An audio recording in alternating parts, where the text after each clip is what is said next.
syafatnya. Bismillahirrahmanirrahim. Assalamualaikum warahmatullahi wabarakatuh. Waalaikumsalam warahmatullahi wabarakatuh. Alhamdulillahirabbil alamin. Segala puji bagi Allah, Rabb semesta alam, Rabb yang wajib kita ibadahi, Rabb yang satu-satunya yang wajib kita imani, Rabb satu-satunya yang wajib kita damba-dambakan, satu-satunya. Segala pujian hanya kepada Allah Subhanahu wa ta'ala. Salawat serta salam senantiasa kita lanjutkan kepada junjungan Nabi besar Muhammad sallallahu alaihi wasallam yang kita nantikan syafaatnya di hari akhir nanti. Semoga Rasulullah sallallahu alaihi wasallam selalu memikirkan kita, pasti itu ya. Intinya pokoknya kita mengharap syafaat dari beliau,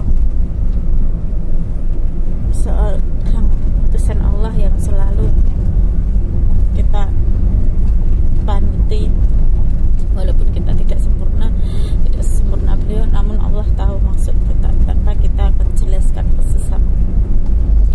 Di sini saya Bidan Dinar Cahyani, saya pendiri dari Rumah Sehat Nabila, ingin menyampaikan salah satu resep, ya Allah. Yang ini ya, banyak sekali sih yang tanya saya dengan cara resep tuh Tibun Nabawi pasangan yang ingin memiliki keturunan. Jadinya banyak sekali ya, hampir ya banyak banget lah. Ya nggak banyak banget sih, ya sidik, ya rada oke. Ya lumayan itu yang tanya tentang cara, ya banyak yang itu sih. Nikah sudah berpuluh tahun tidak punya anak, pasti ada masalah, nggak mungkin tidak ada masalah. Masalah yang utama pasti tidak dekat dengan Allah.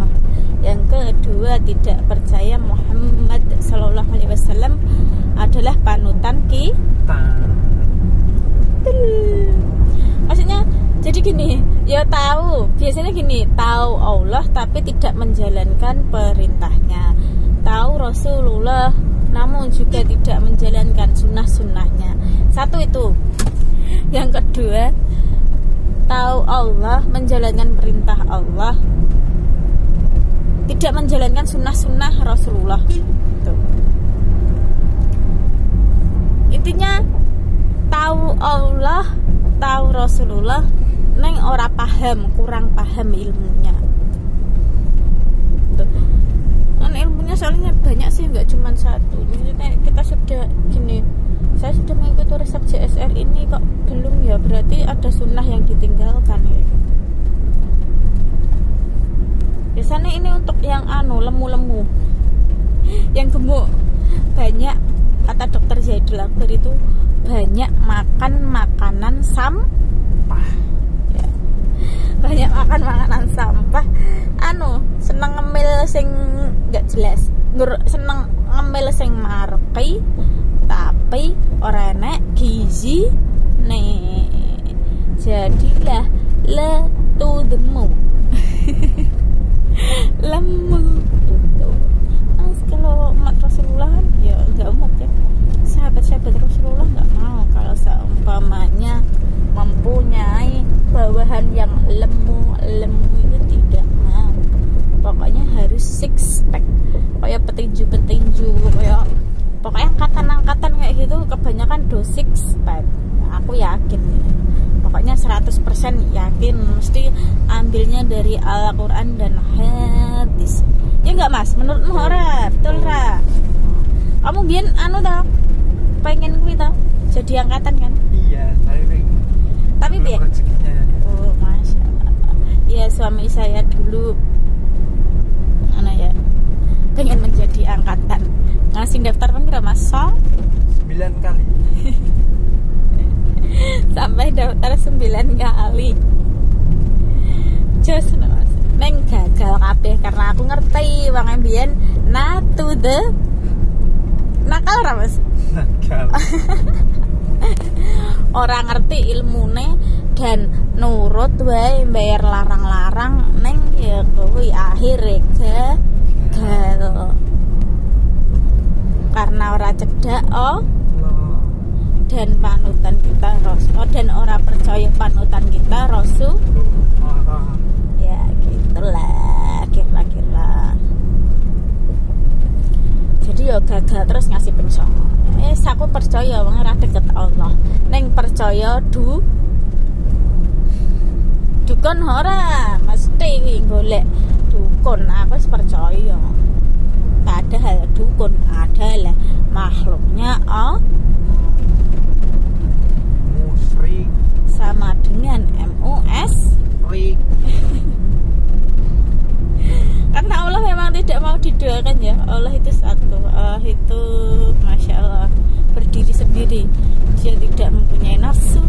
Dia tidak beranak. Dia tidak diberanakkan. Dia itu satu. Pokoknya satu ya. Yes, berdiri dewe. Pokoknya kita hambanya orang oleh sombong. Kesombongan hanyalah milik Allah. Ya sing oleh sombong ora Allah tak. Ya, karena memang dia pemilik semuanya. Jadi di sini saya akan membahas tentang resep Tibun Nabawi untuk yang ingin memiliki keturunan ya. Yang pertama pokok yang pertama itu harus bismillah dulu sama Allah. Rasa mbok sebutke bismillah itu harus dalam hati. Allah wis tahu. Terus jangan lupa sholat. Yang pertama tetap jangan lupa sholat. Aku kadang gini, sholat itu ya kayak aku dulu ya, sebelum saya hijrah jujur ya, sholat itu hanyalah budaya. Jadi pokoknya cengkang-cengking wis lunga. Jadi orang gawa ilmu. Nah orang gawa ilmu itu sholatnya pengennya cepet-cepet bar.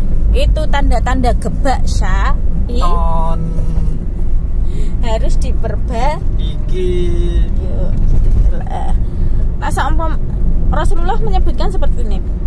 Ini insya Allah hadisnya sahih ya, tapi saya seringnya lupa hadis nomor berapa. Cuman saya tahu hadis. Ya kebanyakan memang hadisnya sahih, tapi saya pengennya sahih sih. Kalau dhaif memang lebih baik tak tinggalkan. Saya nggak suka pakai hadis dhaif. Ya itu saya pribadi loh, saya tidak suka pakai hadis dhaif. Nah sebenarnya seperti ini. Rasulullah pernah menyebutkan ketika sholat mak klepat salam langsung klepat. Intinya kalau bahasa Indonesianya itu salam langsung pengennya pulang, itu tanda-tanda orang some to the bone. Iya, karena apa? Berarti ranjal orang enak kepinginan neng Allah. Padahal hidup ini harus dua keinginan, nggak boleh oleh. Taulah gitu. Allah berfirman seperti itu, harus minta semuanya kepadaku. Intinya harus minta ke Allah. Ya minta nangis saja untuk apa yang pengen jadi presiden, jadi dokter, jadi apa mas? Pengenmu jadi apa mas? Jadi orang yang berguna. Menjadi orang yang bermanfaat, menjadi orang yang berguna, menjadi semuanya. Mau menjadi petani, menjadi pengusaha ya monggo terserah. Itu mintalah kepada Allah, jangan minta ke makhluknya, apalagi dukun. Renek wong pinter neng dunia iki. Jare ngono, tak taulah gitu ya ada. Anake orang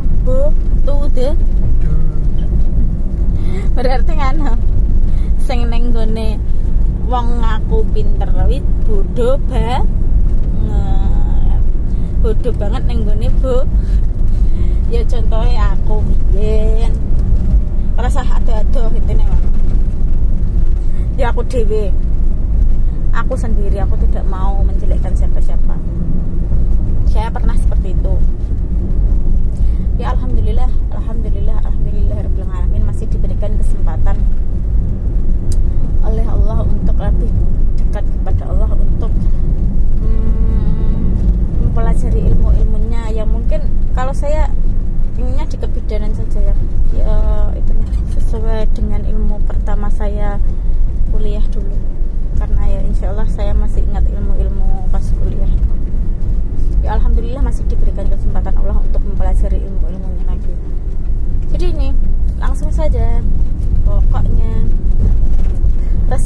nabawi bagi pasangan yang ingin memiliki keturunan.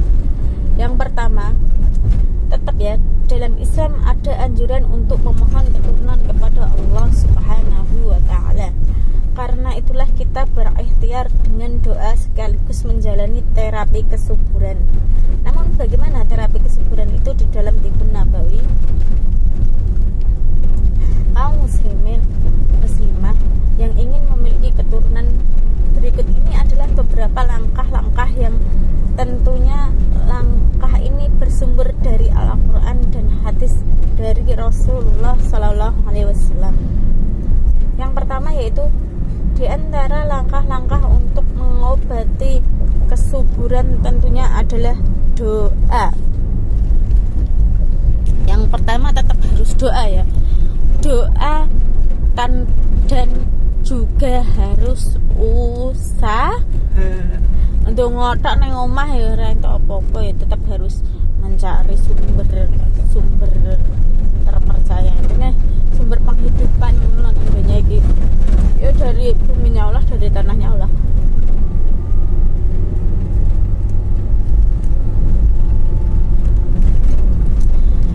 Kita harus berdoa sebagaimana yang dicontohkan dalam Al-Quran, sebagaimana kisah Nabi Ibrahim atau Nabi Zakaria alaihi salam. Berikut ini doa tersebut. Yang pertama, dalam Quran surat Al-Imran ayat 38. Ya Tuhanku, berilah aku dari sisi Engkau seorang anak yang baik. Sesungguhnya Engkau adalah Maha pendengar doa. Lalu yang kedua adalah Quran surat Al-Anbiya ayat 89. Ya Tuhanku, janganlah Engkau membiarkan aku hidup seorang diri, dan Engkaulah waris yang paling baik. Insyaallah. Yang ketiga yaitu ya Tuhanku, anugerahkanlah kepadaku seorang anak yang termasuk orang-orang yang saleh. Quran surat Asy-Syaffat ayat 100. Jadi harus kita pahami bahwa yang menciptakan keturunan bagi kita itu hanya Allah Sang Maha Pencipta. Jadi bukan manusia ya. Nak berikhtiar dengan manusia no. Maksudku dikasih Allah lah, aku sebelah.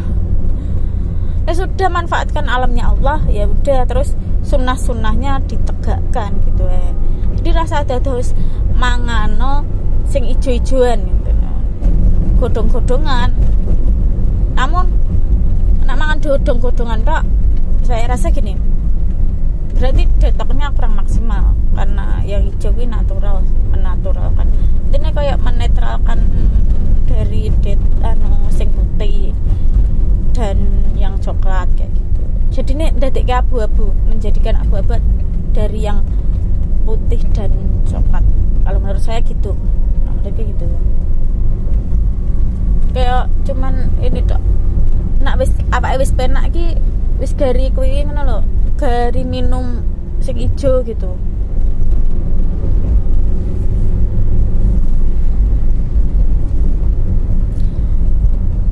Lalu kita diamanahkan anak itu pun dari Allah, maka seyogyanya kita memantaskan diri menjadi orang yang pantas ditolong oleh Allah, menjadi orang yang pantas untuk dititipkan keturunan kepada kita dengan cara meningkatkan ibadah kita, yaitu dengan meningkatkan kualitas dan kuantitas ibadah kita. Pada poin ini masih ada kaitannya dengan yang pertama. Kaum muslimin yang sulit memiliki keturunan, kami anjurkan untuk mentadaburi ayat-ayat Allah. Saya minum dulu mas, ngalah aku juga. Mohon maaf ya, ngalah banget. Butuh tenaga ternyata untuk berbicara itu.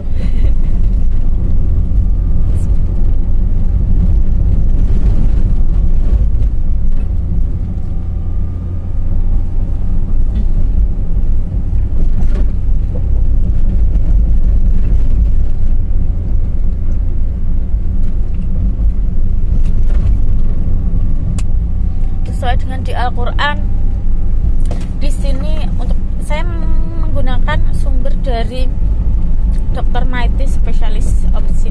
Beliau seorang peneliti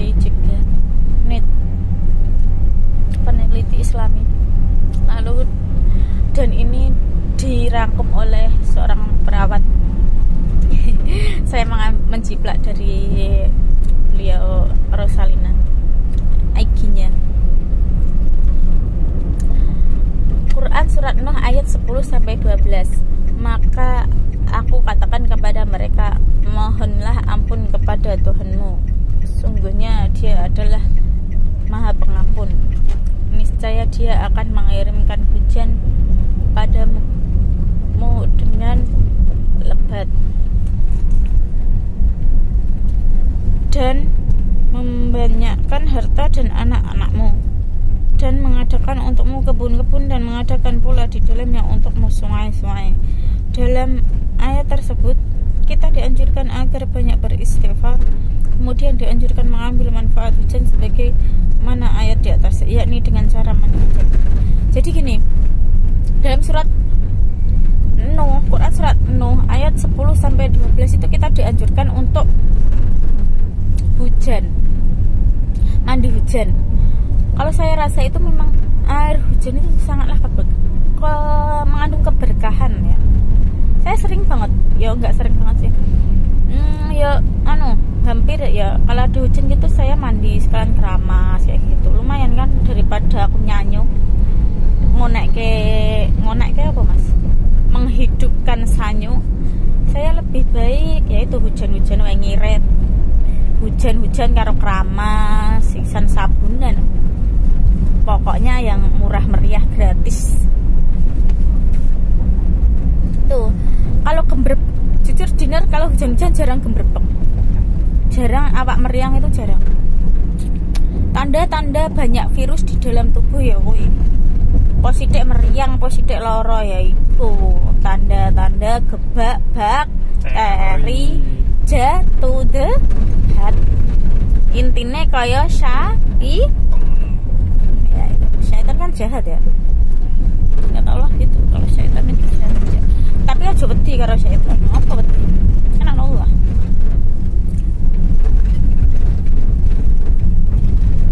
Ya itu harus mandi air hujan. Itu kakakmu juga ya mas, suruh mandi air hujan. Dia nak gembrepek terus gimana mbak? Gembrepek ya dihangatkan dengan apa mbak? Bisa dengan cara itu ya itulah, pakai minyak kayu putih, terus apa mas, telon, bisa pakai minyak bawang nggak sih? Itu sih minyak telon karo minyak kayu putih sing sing murah meriah. Yang penting merek enak label halal. Saya tidak mau menyebut merek. Nak wis enak label halal insya Allah sudah aman.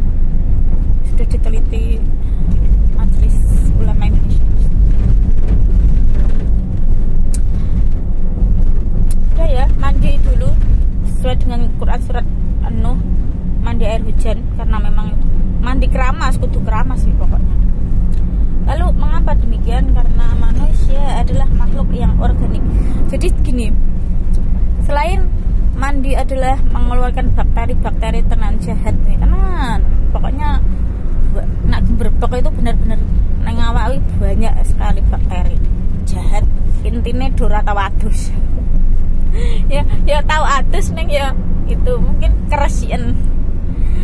Karena adusnya nggawa sabun sing kimia tanpa ada label halal. Nah itu jadilah 99% bakteri sing di dalam tubuh entek habis itunya entek, karena di dalam tubuh kita kan ada bakteri baik dan jahat. Aja dientek kayak karena manusia adalah makhluk yang organik. Kita tercipta dari tanah, kemudian tanah itu akan subur dengan hujan. Jadi sekali lagi ditegaskan, dianjurkan kepada kaum muslimin yang sulit memiliki keturunan untuk mandi air hujan. Selain itu tentunya saat hujan turun sebaiknya pun lebih memperbanyak doa, termasuk berdoa meminta keturunan, karena disitulah waktu yang mustajab. saya sering dengar itu bahwa itu memang ketika turun hujan itu memang doa yang insya Allah dikabulkan oleh Allah atas izin Allah ya. Saya saat itu juga tidak tapi insya Allah ya saya sering dengar ini kalau ketika hujan turun tuh pintu langit terbuka, pintu surga, pintu langit ya, pintu surga mungkin pokoknya pintu untuk memohon ampunan, untuk meminta apapun kepada Allah itu ya terbuka. Ya minta saja, minta apapun, minta yang diinginkan. Boleh ke Allah pasti ngasih, nggak mungkin tidak. Lalu Nabi Muhammad SAW bersabda, carilah doa yang mustajab pada 3 keadaan. Jadi itu ya, Al-Quran itu sudah sempurna Masya Allah. Tapi ini untuk pendukung, maksudnya untuk menambah lagi itu. Makanya hadis Rasulullah itu dukung dari Al-Quran.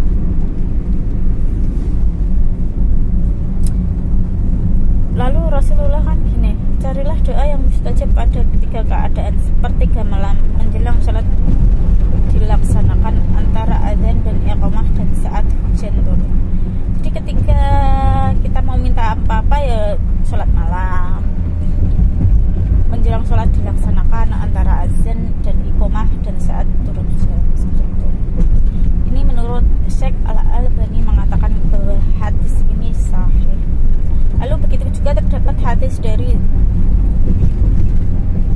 Sahal bin Sa'ad, beliau berkata bahwa Rasulullah SAW bersabda, 2 doa yang tidak akan ditolak yaitu doa ketika azan dan doa ketika turun hujan. Hadis riwayat Al-Hakim dan Al-Baihaqi. Syekh Al-Albani mengatakan bahwa hadis ini hasan.